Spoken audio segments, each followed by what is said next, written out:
Muita gente me pergunta, Felipe, qual é a capa perfeita para o meu livro? E sabe qual é a minha resposta?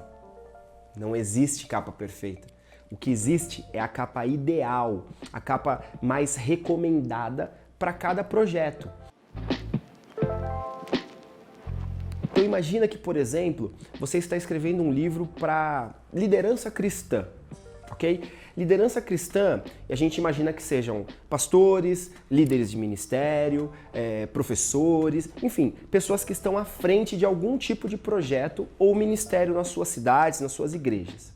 Esse público, ele tem algumas características. Então, por exemplo, por mais que o seu gosto como autor seja, por exemplo, algo bem colorido, talvez uma capa muito colorida, muito chamativa para as cores, não seja a capa que o teu público leitor espera.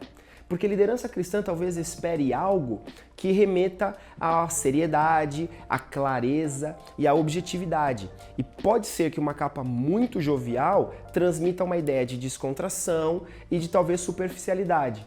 Então, você tem que sim levar em conta o teu gosto como autor, afinal, o teu nome está na capa. Então, o livro é seu, o livro é o seu cartão de visitas. Ele tem que transmitir parte da sua personalidade. Mas eu creio que uma parte ainda maior é como o leitor vai perceber o teu livro. Então, quando você for escolher a sua capa, pense como o leitor. Se coloque no lugar dele e entenda quais são os gostos, quais são as características, e aí você vai saber direcionar, digamos assim, a criação da tua capa. Com certeza, uma boa equipe de design vai te ajudar, vai te auxiliar, e quando você monta um briefing para eles do seu público-alvo, certamente eles vão te direcionar. Uma segunda dica que nós sempre falamos na escolha da capa é com relação à tipografia. Tipografia está relacionado à fonte, à escolha da letra, o tipo da letra realmente. A gente tem que pensar que a letra ela tem que ser legível, mas ela tem que também transmitir uma essência do livro. Então, por exemplo, você pode pensar numa fonte com serifa, tipo essa, ou uma fonte sem serifa, dessa forma. Essas fontes elas são bem diferentes e o conceito de cada uma delas é muito diferente. Então, uma fonte com serifa remete a um ar mais clássico, mais sério talvez. Então você não vai usar uma fonte dessa, por exemplo, num livro muito moderno, num livro de jovens, por exemplo.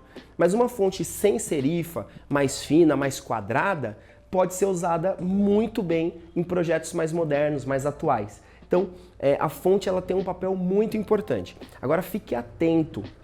É muito importante que você veja também a questão da leitura. A fonte da leitura, é muito comum a gente ouvir isso no nosso universo editorial. Essa capa não está dando leitura, essa tipografia não dá leitura. O que isso quer dizer? Isso quer dizer que a pessoa ela precisa bater o olho no teu livro e imediatamente entender o que está escrito.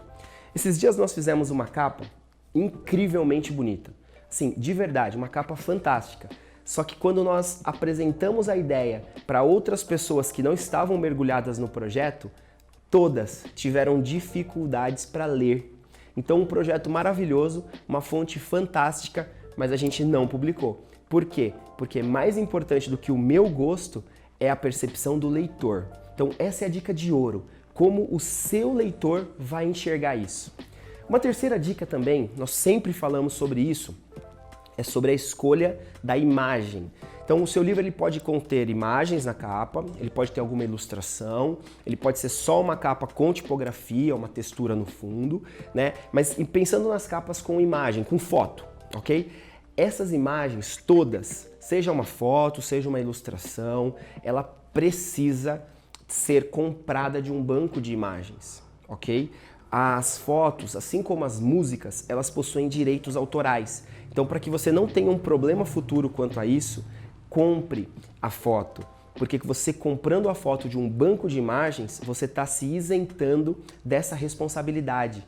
É tão barato, vale a pena. Não vai no Google não. Você pode pegar uma imagem no Google para direcionar o seu designer, mas não use essa imagem.